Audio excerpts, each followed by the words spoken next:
Bonsoir et bienvenue à toutes et à tous sur ma chaîne Kalasso Speaks to You. Enchantée, moi c'est Kalasso. Et aujourd'hui on va parler d'un sujet qui me tient à cœur. J'ai eu une révélation hier, voire ce matin je crois, et je voulais vous partager ça. Effectivement, je voulais vous confier quelque chose que, pas forcément j'ai vécu, mais quelque chose que j'ai ressenti à un moment donné dans ma vie.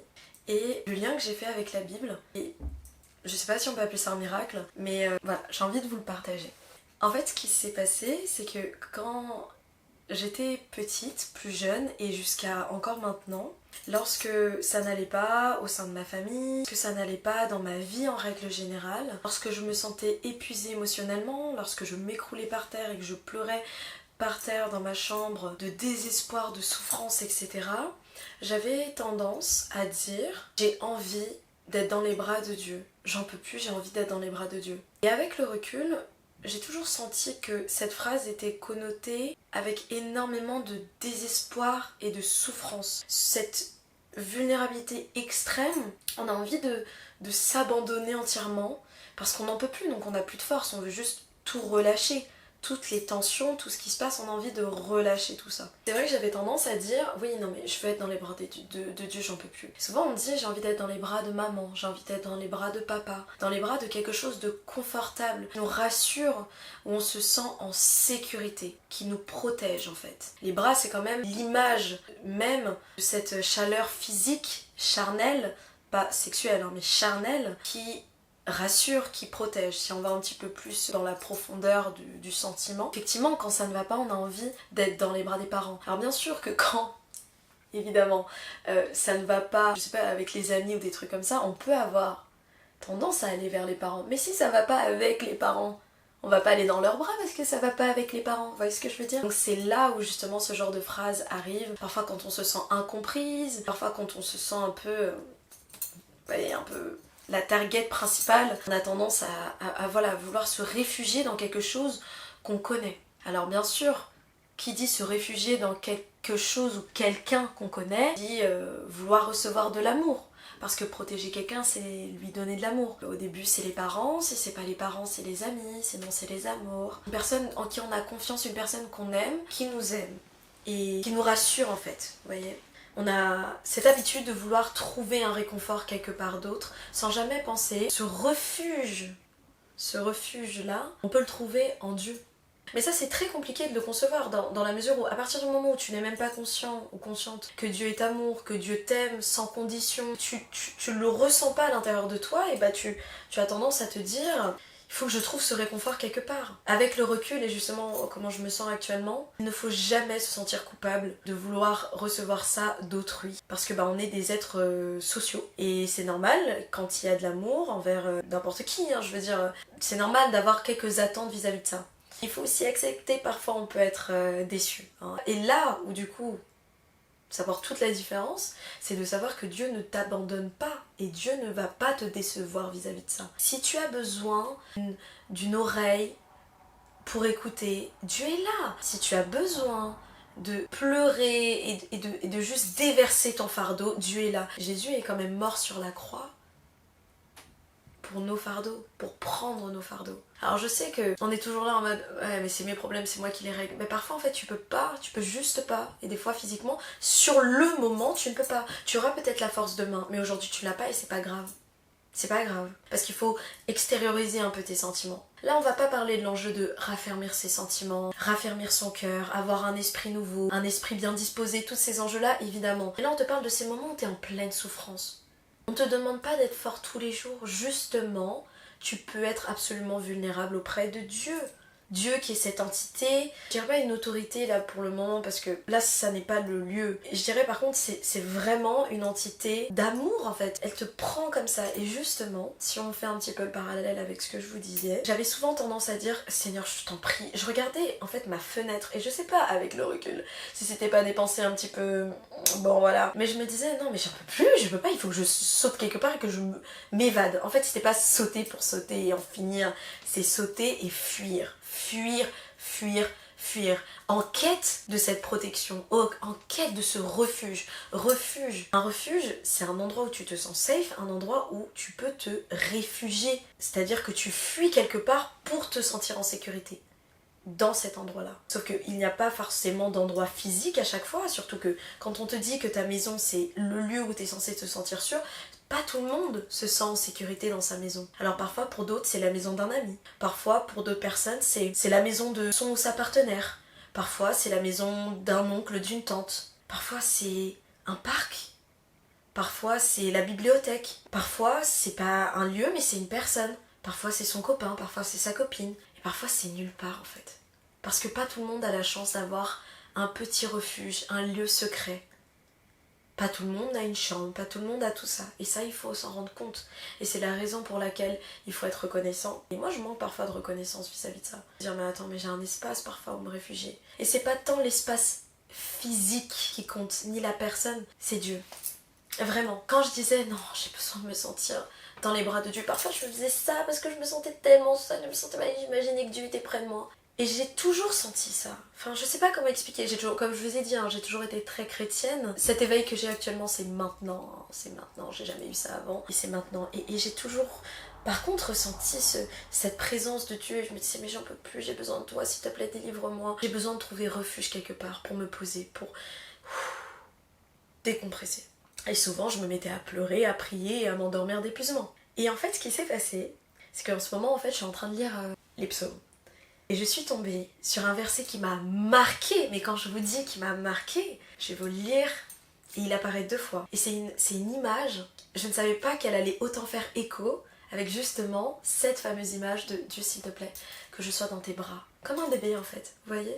Ce retour à la naissance, ce retour à la source, ce retour à cette vulnérabilité, cette naïveté, cette innocence-là. Loin de tous les problèmes, loin de la complexité des sentiments d'autrui, de tes sentiments, des problèmes. Non, j'ai envie de me retrouver là où j'étais innocente et je savais pas. J'avais pas besoin de me poser tant de questions. Je me sentais en sécurité, protégée. Je vais vous lire. Donc, ça commence avec le chapitre 57 et ensuite c'est le chapitre 61. Au nom de Jésus, je vais vous lire, c'est le chapitre 57 au verset 2. Aie pitié de moi, ô Dieu, aie pitié de moi, car en toi mon âme cherche un refuge. Je cherche un refuge à l'ombre de tes ailes, jusqu'à ce que les calamités soient passées. Je réitère, aie pitié de moi, ô Dieu, aie pitié de moi. Car en toi mon âme cherche un refuge. Je cherche un refuge à l'ombre de tes ailes, jusqu'à ce que les calamités soient passées. Donc dans cette image, on a un refuge. Généralement quand on dit refuge, il y a un toit qui nous abrite. Hein, le refuge, ça nous abrite. Donc c'est une image en fait de Dieu qui va avoir des grandes ailes comme ça. Et nous on est tout en dessous. Et on est comme ça, tout en dessous. Et justement, ça m'a tellement marqué parce que je me suis dit c'est fou, je n'avais jamais lu, moi comme je vous ai dit je ne lisais pas trop la Bible, je n'étais pas du tout consciente de ça et c'est vrai qu'on disait souvent la notion de Dieu, de protection, Dieu c'est ma maison, etc. Mais là la notion de refuge, quand j'ai réfléchi un peu deep down, un peu plus loin, un peu plus profond, ce que je ressentais avant, je me suis dit waouh, là, je peux poser des mots encore plus précis sur quelque chose d'universel, sur quelque chose qui a été dit des siècles auparavant et qui continue d'être dit. Dieu, s'il te plaît, permets-moi de m'abriter en dessous de tes ailes, permets-moi de m'abriter dans ce refuge que tu es finalement. Je te demande, en attendant que les calamités soient passées. Donc, c'est pas se réfugier toute une vie. Oui, on peut totalement, hein. Parce qu'on sait qu'il est là. Donc c'est ça aussi, on n'est pas perdu parce qu'on sait qu'il est là, pardon. Ce qui va être intéressant, c'est justement de se dire que il faut que je me repose. Je vais aller au front, je vais aller au combat, parce que je suis une soldat, je suis une guerrière, je vais aller au combat. Et je sais que tu es là, tu es mon bouclier, en toi je ne chancelle pas de ma droite, je ne chancelle pas, tu es là et tu feras justice. Très bien, mais là aujourd'hui, je n'ai pas la force. Je n'ai pas la force, alors aie pitié de moi. Prends-moi, emmène-moi loin, et que je sois au creux de tes ailes. Et c'est une image que je trouve magnifique, et elle revient justement au chapitre 61. Alors quand je vous dis je fais une analyse littéraire, c'est vraiment... Je pense que vous voyez pas. Vous voyez peut-être pas. Non, vous voyez pas. Je fais des vraies analyses. Alors j'ai commencé avec Matthieu. Hop, ici, un peu partout. Et là je suis au psaume. Donc, je vais vous lire le chapitre 61, même le début, et après on va revenir sur le verset qui était intéressant. Au nom de Jésus. Ô Dieu, écoute mes cris, sois attentif à ma prière. Du bout de la terre, je crie à toi, le cœur abattu. Conduis-moi sur le rocher que je ne puis atteindre, car tu es pour moi un refuge. On reprend. De toute façon, c'est le même principe, hein, les psaumes, c'est du chant, on reprend les mêmes topos, hein, c'est la même chose. Car tu es pour moi un refuge, une tour forte en face de l'ennemi. Je voudrais séjourner éternellement dans ta tente. Encore une fois, séjourner à l'intérieur, être au creux. Finalement, c'est plus loin et quand on terminera ce séjour sur terre, on sera abrité au sein de l'éternel tout en haut, au paradis, avec le jardin, tout ça bien sûr. Mais actuellement, il est possible au creux de la prière, à l'intérieur, on peut être à l'intérieur des ailes de Dieu. Ok? Et là, c'est le verset, c'est le 5, me réfugier à l'abri de tes ailes. Car toi, ô Dieu, tu exauces mes vœux. Amen. Vous avez vu? Je réitère, me réfugier à l'abri de tes ailes. Se réfugier à l'abri. Tous les mots, c'est le champ lexical du refuge, de la protection, de la sécurité. Et c'est vrai, comme cette petite brebis égarée, j'ai besoin du berger, mais j'ai besoin aussi du pâturage. Et oui, mais j'ai aussi besoin d'un petit enclos, d'un petit endroit quand il pleut. Je serai forte, bien sûr que tout ira bien. J'ai besoin de ça. Et en Dieu, tu trouveras ça. En Dieu, tu trouveras ce repos-là. Et la Bible, ça m'a permis ça. Honnêtement, je vis des périodes un peu compliquées, où je reçois beaucoup d'amour. Et ces amours-là, c'est comme des petits refuges. Ces paroles sont des petits refuges. Il y a cet enjeu où justement, je ne me sens plus comme avant. Où je sens qu'il y a une négativité, il y a juste ce sentiment de « Oh, mais je vais juste aller auprès de Dieu. Je vais juste aller auprès de lui. » Et pourquoi pas en vrai? Pourquoi pas? Je veux dire, dans tous les cas, t'es face à toi-même. Pourquoi pas juste te dire « Ok, mon fardeau, je le dépose, Seigneur. Occupe-toi de tout ça, je t'en prie. Je t'en prie, je n'ai pas la force. » Et c'est là où tu vas demander, peut-être tu ne demanderas rien, tu lui demanderas juste « S'il te plaît, laisse-moi me reposer à tes côtés, Seigneur, au creux de tes ailes, à l'abri, avant de faire face à tout ça. » Tu pourras dire ça. Et puis après, quand ça ira mieux, tu demanderas « Seigneur, permets-moi d'avoir un cœur bien disposé. Permets-moi d'avoir un esprit bien disposé. Transperce-moi de ton Saint-Esprit. Permets-moi d'avoir de la sagesse. Permets-moi d'avoir de la paix. Renouvelle-moi. Que je renaisse avec un cœur nouveau, avec une mentalité nouvelle, avec la paix dans mon cœur, de la bonté qui sort de ma bouche, que je réfléchisse, que je prenne le temps de réfléchir avant de parler, que je ne prenne pas à mal et que je gracie tout le monde d'un amour intense. Comment dire? Un amour aussi désintéressé. Là, aujourd'hui, je suis juste là pour te rappeler que Dieu est ton refuge. Que Jésus est ton berger et il t'emmènera vers Dieu, que Dieu est ton refuge, qu'il te protège, que Dieu t'aime, d'un amour qui vraiment dépasse l'entendement. C'est un amour inconditionnel. Il le fait en t'aimant. Il sait à quel point tu fautes, il sait à quel point des fois tu penses mal et demande pardon pour ça. Repentis-toi, mais il t'aime quand même. Si aujourd'hui tu respires, si aujourd'hui tu regardes cette vidéo, c'est parce qu'il t'aime. Et si tu l'aimes suffisamment aussi, tu te sentiras en paix. Tu n'as pas besoin d'être parfaite. Donne-lui juste un peu de ton cœur et je t'assure que tout ira mieux. Et si ça ne va pas, rappelle-toi que ces psaumes-là existent. C'était le 57 et le 61. Lis-les.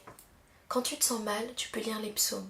Moi j'ai commencé avec Matthieu, là je suis en train de lire les psaumes. Je lis pas tous les psaumes d'un coup parce que c'est assez répétitif, mais suffisamment répétitif quand même pour en fait te rappeler. Tu sais, la parole elle est créatrice. Plus tu répètes, plus tu intègres à l'intérieur de toi, plus c'est évident.